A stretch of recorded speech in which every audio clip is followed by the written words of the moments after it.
audio jungle.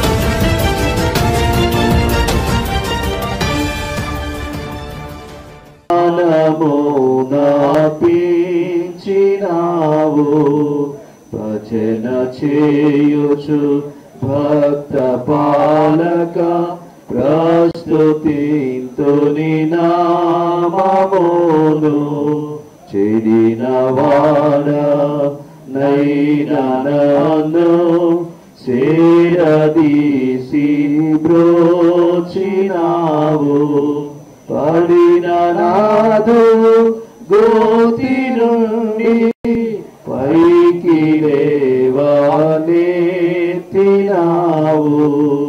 భజన చేయుచు భక్త పాలక ప్రస్తుతింతుని నామమును ఎంత ప్రేమ ఎంత దయ ఎంత కృప యేసయ్య నీకు నింపనిలలో నెవనికిది సాధ్యంబు కాదు భజన చేయుచు భక్త పాలక ప్రస్తుతింతుని నామమును. సాంగ్స్ నుంచి 174వ పాట పాడుతున్నాం. నీతి గల యెహోవా స్తుతి అనేటువంటి పాట. Song number 174.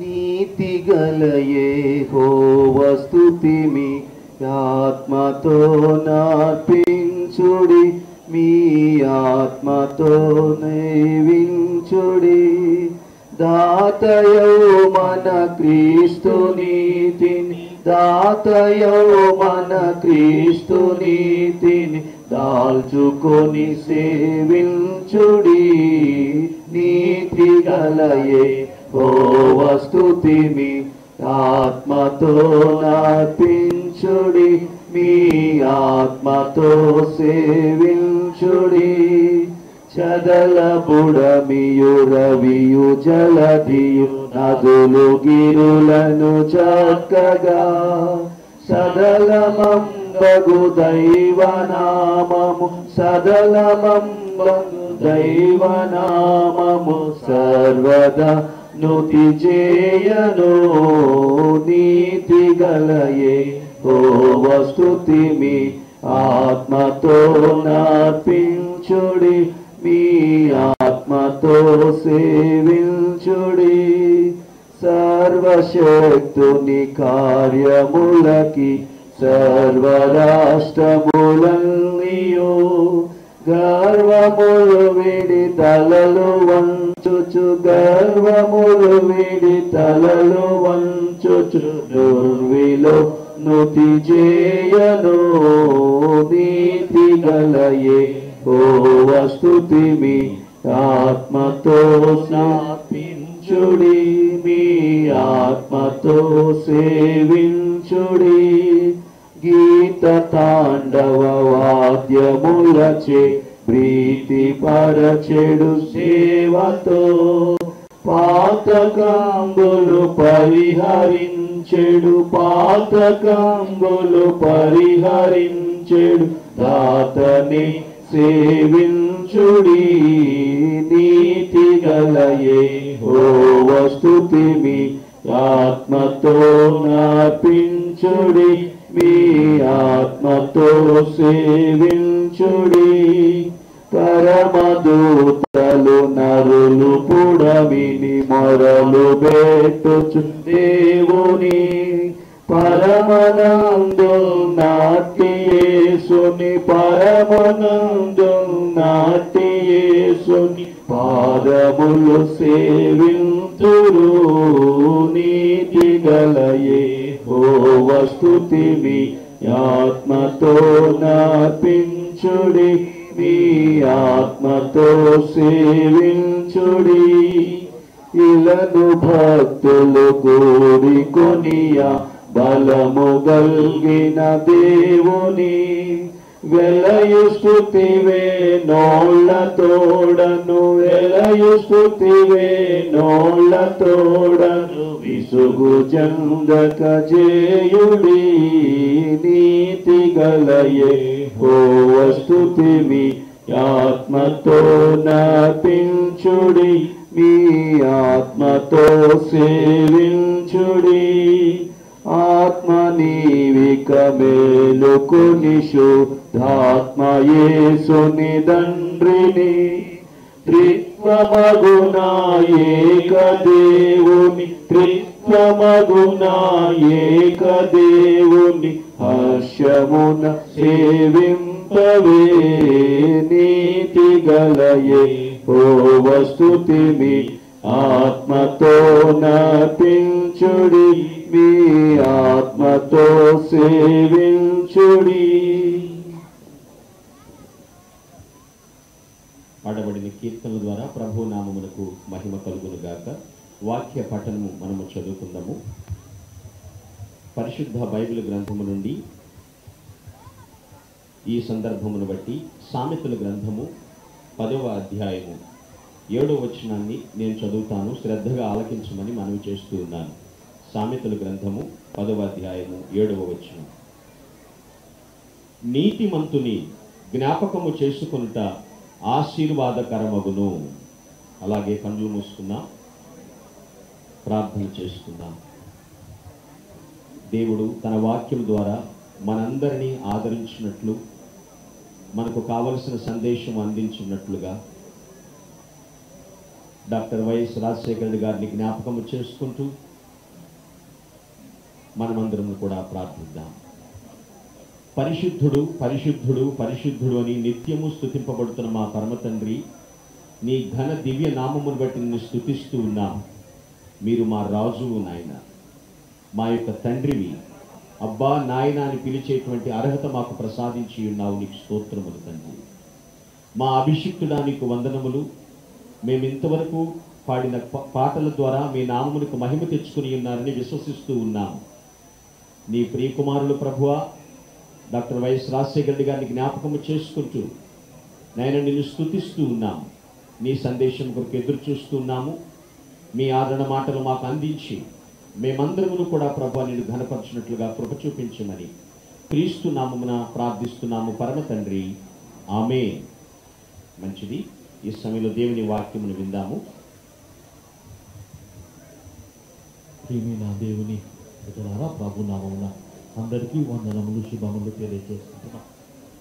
మహానేత మరణదినమును జ్ఞాపకము చేసుకొనుట అది యావత్ లోకానికి ఒక ఆశీర్వాదకరమని నమ్ముతూ ఈ మాటలు గుర్తు చేస్తూ ఉంటున్నాం.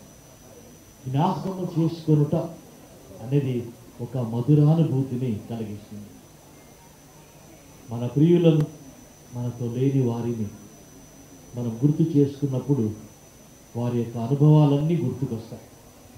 కొన్నిసార్లు అనుభవాలు ఆనందాన్ని నింపుతాయి, మరి కొన్నిసార్లు కన్నీటిని మిగులుస్తాయి, మరి కొన్నిసార్లు ఆనంద బాష్పాలను కలగచేస్తాయి.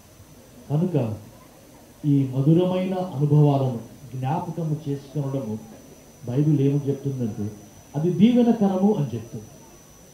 అలా మన మధ్యలో లేని వారిని గుర్తు చేసుకొని మనం ఏ విధంగా జ్ఞాపకం చేసుకుంటున్నామంటే వారిని మనము గౌరవిస్తున్నామన్న సత్యాన్ని మనం గ్రహించాలి.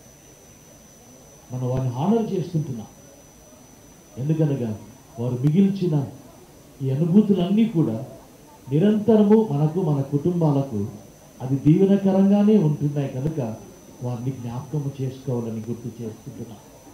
బైబిల్లో నీతిమంతుడు అన్న మాట జ్ఞాపకం చేసుకుంటే ఎవరయ్యా నీతిమంతుడు? అంత గొప్ప టైటిల్ ఎవరు కలిగి ఉంటారంటే simple definition has given in the Bible. ఎవరైతే దేవుని నమ్ముతారో వారు నీతిమంతులుగా తీర్చబడతారు. అబ్రహాము దేవుని నమ్మెను, అది అతనికి నీతిగా ఎంచబడని రాయబడింది. రోమీయుల పత్రికలో పౌలు గారు ఏమంటారంటే ఎవరైతే నమ్ముతారో వారికి ఉచితముగా దేవుడే వారిని నీతిమంతులుగా తీరుస్తాను అని చెప్తుంటున్నారు. సో దేవుని నమ్మిన వారు నీతిమంతులుగా ఉచితముగా తీర్చబడుతున్నారు. అనగా నీతిని జరిగించేవారు నీతిమంతులు. సత్ప్రవర్తన కలిగి, న్యాయవర్తన కలిగి, మారల్ లైఫ్ కలిగి, ప్రజల క్షేమము కలిగి, దేవుని మనస్సు కలిగిన వారు నీతిమంతులని బైబిల్ తెలియజేస్తూ ఉంటుంది. అటువంటి వారు ఎలా దీవించబడతారని బైబిల్ ఏమని చెప్తుందంటే, నీతిమంతులు నిత్యము జ్ఞాపకములో ఉంటారని కీర్తన 112వ కీర్తన 6వ వచనములో తెలియజేస్తాము. కీర్తన 37:26 వచనములో నీతిమంతులు వారి సంతానము ఆశీర్వదించబడుతుంది అని జ్ఞాపకం చేస్తూ ఉంటారు. సామెతల గ్రంథం 10వ అధ్యాయము 25వ వచనములో నీతిమంతులు నిత్య కట్టడముగా వారు నిలుస్తూ ఉంటారని జ్ఞాపకం చేస్తారు. నీతిమంతులు ఖర్జూర వృక్షం వలె మొవ్వలు వేయుదురు అని. సో దేవుని యొక్క అడుగుజాడల్లో జీవిస్తున్న బిడ్డల జీవితాల్లో వారి ఆశీర్వాదాలు వారికి, వారి పిల్లలకు, వారి కుటుంబాలకు నిత్యము అవి జ్ఞాపకార్థంగా ఉండబోతున్నాయన్న సత్యాన్ని బైబిల్లో జ్ఞాపకము చేస్తాం. కనుక వారిని జ్ఞాపకం చేసుకోవడం అంటే మనం ప్రేరేపించబడము, వారిలాగా ఉండాలని మనము కూడా తలపోసుకోవడమే ఏదైనా మన ఆ జ్ఞాపకార్థం యొక్క విశిష్టతని నేను జ్ఞాపకము చేస్తూ ఉంటున్నాను. ఎందుకు వారు నీతిమంతులుగా తీర్చబడినారు, ఎందుకు వారి జీవితాలు ఆశీర్వదించబడినవంటే 3 విషయాలు నేను జ్ఞాపకం చేయాలని కోరుకుంటున్నాను. మొదటిది, నీతిమంతులు దేవుని యందు భయము కలిగిన వారు అని నేను జ్ఞాపకము చేస్తూ ఉంటున్నాను. దేవుని యందు భయము కలిగి ఉండడము అంటే దేవుని యొక్క న్యాయ విధులను తమ హృదయంలో ఉంచుకోవడం. బైబిల్ ప్రకారముగా ఒక నియమ నిబంధన చట్టాన్ని బైబిల్ బోధిస్తూ, దేవుని ఎరగడము అంటే, ఆ నీతిగా జీవించడం అంటే, ఆ దేవుని బోధనానుసారముగా ప్రవర్తించడమే ఈ నీతియుక్తమైన జీవితం అని జ్ఞాపకము చేస్తూ ఉంటున్నాం. బైబిల్ ఏం చెప్తుందంటే, ఎవరైతే దేవుని యందు భయము కలిగి ఉంటారో వారికి నేను జ్ఞానం ఇస్తాను అంటే. యెహోవా యందలి భయము జ్ఞానమునకు మూలము అని వ్రాయబడి ఉంది. యెహోవా యందలి భయము నిత్యము ఐశ్వర్యము కలగజేయునని వ్రాయబడి ఉన్నది. యెహోవా యని భయము నీతిమంతులు వర్ధిల్లు పట్టణములే ఉంటారు. వారి నీతిమంతుల పట్టణము ఆనందకరముగా ఉంటుంది అని బైబిల్ చెప్తాము. అనగా ఎవరు దేవుని యందు భయము కలిగి ఉంటారో, భయభక్తులు కలిగి ఉంటారో వారు జ్ఞానవంతులుగా మార్చబడతారు. వారి యొక్క జీవితము ఫలభరితముగా ఉంటుంది. రెండవదిగా వారి యొక్క కుటుంబము దీవెనకరముగా ఉంటుంది. వారిని బట్టి పట్టణము సంతోషంగా ఉంటుందని బైబిల్ చెప్తా ఉంది. కనుక ఇలా వర్ధిల్ల చేయబడిన వారి జీవితాలను స్మరణ తెచ్చుకోవడం అంటే వారి యొక్క జీవితానుసారముగా ఏదైనా వారి జీవితంలో ఉన్న సత్యాలను, నడవడిని గుర్తు చేసుకొని ఫాలో కావడమే జ్ఞాపకం చేసుకోవడం అని నేను జ్ఞాపకం చేస్తూ ఉంటున్నాను. సో నీతిమంతులు దేవునికి భయపడువారు అంటే దేవుని దీవెనలన్నీ పుష్కలంగా పొందువారు అని. రెండవదిగా, నీతిమంతులు దేవుని పరిచర్యను చేయువారని నేను జ్ఞాపకం చేస్తూ ఉంటున్నాను. మానవ సేవయే మాధవ సేవ. ద ఫ్రూట్స్ ఆఫ్ రైచియస్నెస్ ఏంటి అంటే ప్రేమ, కనికరము, దాతృత్వం అని బైబిల్ బోధిస్తూ ఉంటుంది. పౌలు గారు ఏమంటున్నారంటే, క్రీస్తు యేసును కలిగిన ఈ మనస్సు మీరును కలిగి ఉండుడి అని చెప్తుంటారు. ఏంటి యేసు ప్రభు యొక్క మనసును కలిగి ఉన్నవారు నీతిమంతులు అన్నానంటే, యేసుక్రీస్తు తన జీవితం అంతా కూడా ప్రేమ ప్రేమ ప్రేమ. దేవుడు లోకమును ఎంతో ప్రేమించను, ఏ భేదము లేదు, అందరినీ ప్రేమించను. ఆ ప్రేమ యొక్క విశాలత ఎంతంటే ప్రేమ కోసం తను తానే త్యాగము చేసుకునే స్థితికి వెళ్ళిపోవడమే ప్రేమ. రెండవదిగా కనికరం.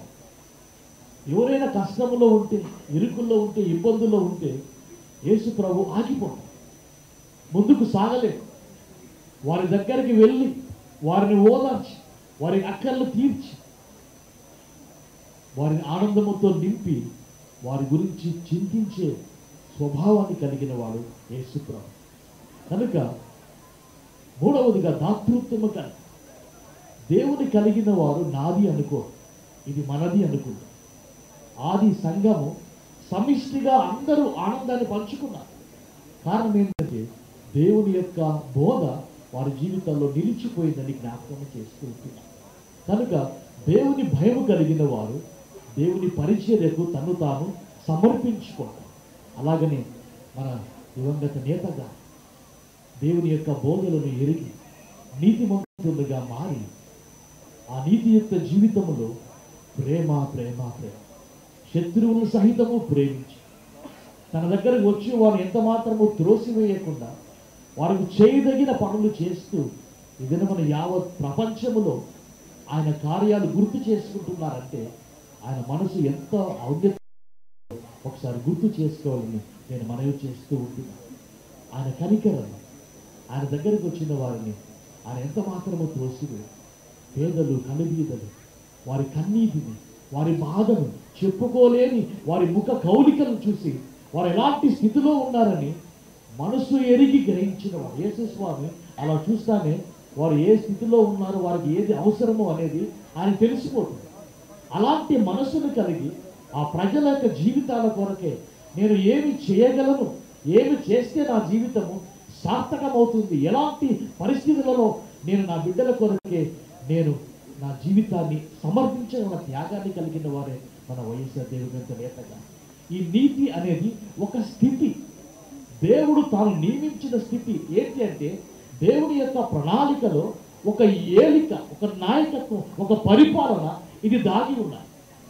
ఈ సృష్టిని చేసినప్పుడు దేవుడు నీతిమంతులుగా ఆదామును నిలబెట్టి ఈ సృష్టిని ఏలికగా ఉండాలని ఆశించినాడు.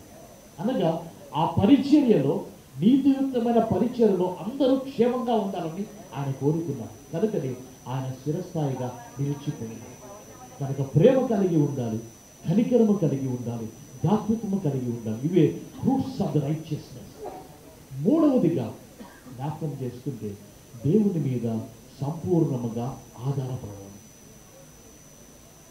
ఆయన యొక్క ఫేవర్ నిరంతరము పొందడం అనేది నీతిమంతులు కోరుకునే జీవిత విధానం.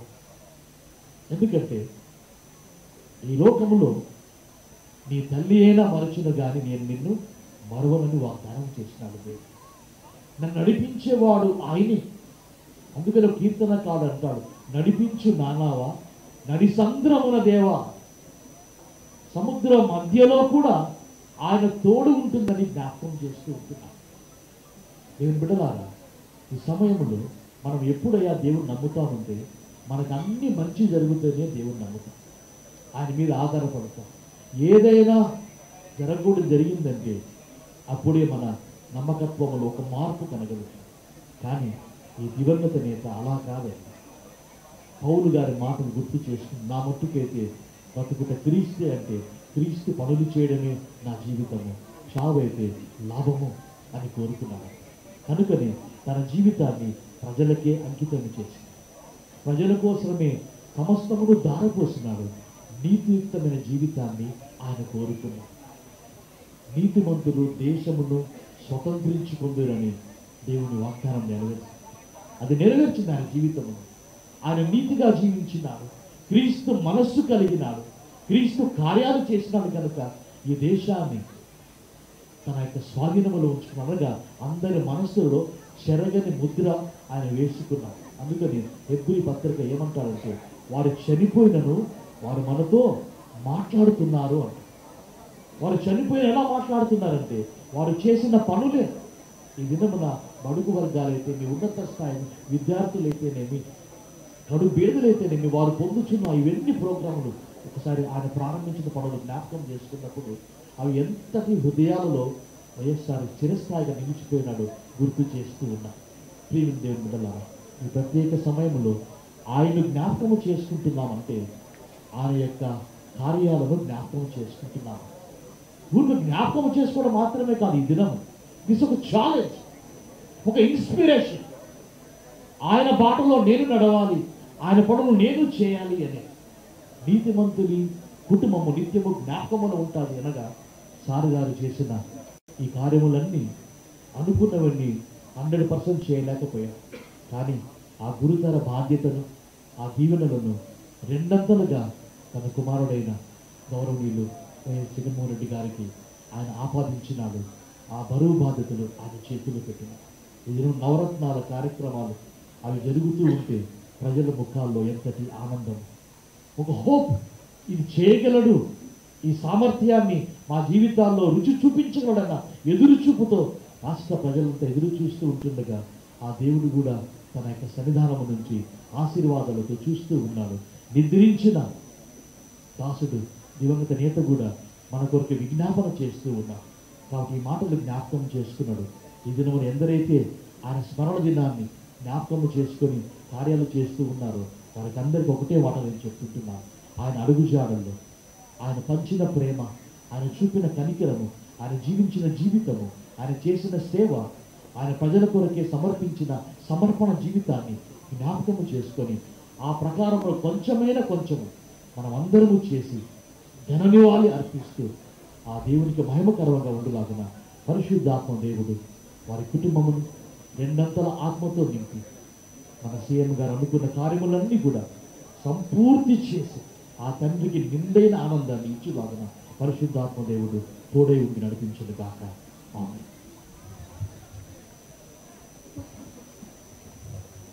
శ్రేష్టమైన వర్తమానాన్ని మనం విన్నాము. నీతిమంతులను జ్ఞాపకము చేసుకునుట, ఎందరూ జ్ఞాపకము చేసుకుంటారో వారికి ఆశీర్వాదములని.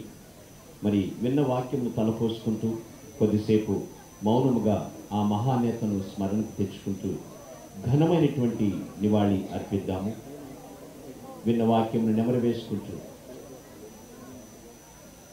భయభక్తులు కలిగినటువంటి జీవితము, ప్రభునందు భయభక్తులకు మాత్రమే కాకుండా ప్రభుని అనుసరించినటువంటి జీవితము, అంత మాత్రమే కాకుండా సంపూర్ణముగా ప్రభువుపైనే ఆధారపడినటువంటి జీవితం. ఎన్నెన్నో పరిస్థితులు గుండా ప్రయాణం చేసినప్పటికీ కూడా నా ముందు ప్రభువు ఉన్నారు, ఆ అడుగుజాడల్లో నేను నడుస్తానంటూ కడుహీనుల్ని సైతము పట్టించుకుని వారిని ఉద్ధరించినటువంటి మహానాయకుడిని జ్ఞాపకం చేసుకున్నాం.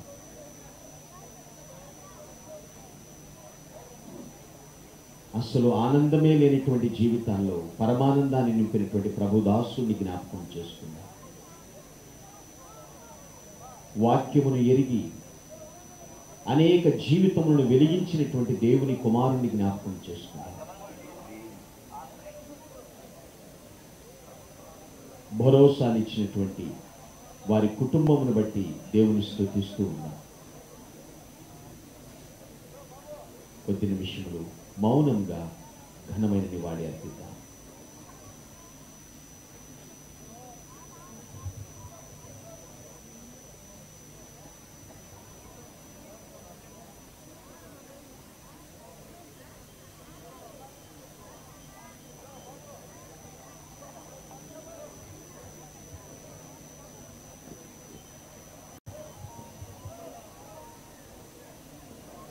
నీ చేతితో నన్ను పట్టుకో, నీ ఆత్మతో నన్ను నడుపు, శిల్పి చేతిలో శిలను నేను అనుక్షణము నన్ను చెక్కుము, శిల్పి చేతిలో శిలను నేను అనుక్షణము నన్ను చెక్కుము. ఈ భూమిలో రాజు నీవే, నా హృదిలో శాంతి నీవే, కుమ్మరించుము నీదు ఆత్మను జీవితాంతము సేవ చేసేదా, కుమ్మరించుము నీదు ఆత్మను జీవితాంతము ఈ సేవ చేసేదా. దేవుని సన్నిధిలో ఆయన ఆశీస్సులు పొందగోరి ప్రభు ఇచ్చేటువంటి రక్షణను, ఆయన చూపినటువంటి ప్రేమను, ఆయన ఇస్తున్నటువంటి నిరీక్షణను కలిగి డాక్టర్ వైఎస్ రాజశేఖర రెడ్డి గారిని జ్ఞాపకం చేసుకుంటూ, దేవా మమ్మల్ని ఈ స్థలములకు తోడుకుని వచ్చి ఆ మహానేతను స్మరించుకుని కృప చూపించారు అంటూ స్తుతిద్దాం. కొద్ది క్షణాల్లో ఇక్కడి నుంచి మనం సెలవు తీసుకుంటున్నాం. దేవుని యొక్క ఆశీర్వాదములు అవసరం. గౌరవనీయులు శ్రీ వైఎస్ జగన్మోహన్ రెడ్డి గారి విషయమై, వారి యొక్క ప్రయాణములు సుపరిపాలన అంతటి విషయమై ప్రభు బలమైనటువంటి హస్తము తోడుండినట్లుగా, వారికి ఉన్నటువంటి ప్లాన్స్ అన్నింటినీ ప్రభు ఫుల్ఫిల్ చేయనట్లుగా మహానేత డాక్టర్ వైఎస్ రాజశేఖర్ గారిని జ్ఞాపకం చేసుకుంటూ మనమందరము ముగింపు ప్రార్థన చేసుకుండగా ఏకీభవిద్దాం. మనోహర స్థలములలో నాకు పాలు ప్రాప్తించను, శ్రేష్టమైన స్వాస్థ్యము నాకు కలిగిన భక్తుని యొక్క నిరీక్షణాస్పదమైన మాటలు మేము గుర్తు చేసుకుంటున్నాం. ప్రభు, మీరిచ్చిన ఈ జీవితములు మీ దాసుడు మహర్షిగా తన జీవితాన్ని అంకితము చేసి కృతార్థుడై ఇచ్చిన జీవితాన్ని సార్థకము చేసుకొని బలా నమ్మకమైన దాసునిగా మీ సన్నిధానములు మనోహర స్థలములలో శ్రేష్టమైన స్వాస్థ్యములు చేర్చబడి ఉన్నాడు ప్రభు. అందుని బట్టి మీకు స్తోత్రాలు చెల్లిస్తుంటున్నాం. అలాంటి నీతిమంతుని ఈ దినములో జ్ఞాపకము చేసుకుంటూ అందరికీ దీవెనకరమని గుర్తు చేసుకుంటున్నాం మా ప్రభు. కనుక దేవ, ఈ లోక జీవితములు, మీరిచ్చిన జీవితములు, అప్పగించిన పనిలో నమ్మకత్వముగా మా జీవితాలు మేము కూడా చేయుటకు నీ శక్తి నిమ్మని ప్రార్థిస్తుంటున్నాం. నీ ఆత్మ నడిపింపు దయచేయమని ప్రార్థిస్తుంటున్నాం. ప్రభువా, చూచుచున్న దేవుడవు కనుక మాకు అప్పగించిన పనులలో, మా జీవితాలలో మేము మా ప్రభు నమ్మకముగా, నా తండ్రి యథార్థముగా సత్ప్రవర్తన కలిగి మారల్ లైఫ్లో మేము జీవించటకు శక్తి నిమ్మని ప్రార్థిస్తుంటున్నాం. నా తండ్రి, మీ దాసుని యొక్క బాధ్యతలన్నీ ఏమైతే మిగిలిపోని ఉన్నావో అవన్నీ కూడా మా ప్రభు అతని కుమారుడైనటువంటి మా నాయకుడు గౌరవనీయుడు శ్రీ వైఎస్ జగన్మోహన్ రెడ్డి గారికి మీరు ఆ బాధ్యతలు అప్పగించినారు. మీకు స్తోత్రాలు చెల్లిస్తుంటున్నాం. నేను మోషేకు తోడై ఉండినట్లు నీకు నువ్వు తోడై ఉంటానని మీరు వాగ్దానం చేసినారు. మీరు నమ్మదగిన దేవుడు ప్రభు. మీ దాసునికి తోడుగా ఉండమని ప్రార్థిస్తున్నాం. నడిపింపు దయచేయమని ప్రార్థిస్తున్నాం. ఎన్నెన్నో ఆశలు, ఆశయాలు, ప్రణాళికలు తన మనసులో ఉంటుండగా నీ కోరికను సిద్ధింపచేసి నీ ఆలోచన యావత్తును సఫలపరుస్తా మీరు వాగ్దానం చేసినారు. అవన్నీ నెరవేర్చి మా రాష్ట్రము మా ప్రభు అన్ని రీతులుగా అభివృద్ధి చెంది రాష్ట్ర ప్రజలందరూ ఆనంద బాష్పాలతో నేను స్తుతించలాగిన కృప చూపించమని ప్రార్థిస్తూ, ఆయన ఈ సమయంలో వచ్చిన అందరి మీద మీ దీవెనలు కుమ్మరించమని ఎందరైతే జ్ఞాపకం చేసుకుంటున్నారో వారందరూ కూడా అలాంటి పనులు చేసి సార్థకత కలిగిన జీవితాన్ని పొందుతూ కృప చూపించమని మీరు ఇచ్చినారు, మీరు తీసుకున్నారు. మీకే వందనాలు చెల్లిస్తూ యేసయ్య పేట ప్రార్థిస్తున్నాము తండ్రి. ఆమేన్. మన ప్రభువైన యేసుక్రీస్తు కృప, తండ్రిన దేవుని యొక్క ప్రేమ, పరిశుద్ధాత్మని యొక్క తోడు నడిపింపు, ఆయన దీవెనలు ఇక చేరిన మనందరితో, కుటుంబ సభ్యులందరితో ఇప్పుడు ఎల్లప్పుడూ సదాకాలముతోనే ఉండును కాక. ఆమేన్. ఈ స్థలమునకు చేరి వచ్చినటువంటి ప్రియులైనటువంటి మీ అందరికీ కూడా డాక్టర్ వైఎస్ఆర్ గారి కుటుంబ పక్షంగా హృదయపూర్వక కృతజ్ఞతలు తెలియజేస్తున్నాను. థ్యాంక్ యూ వరండా.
ఏంటండి వీడియో నచ్చిందా?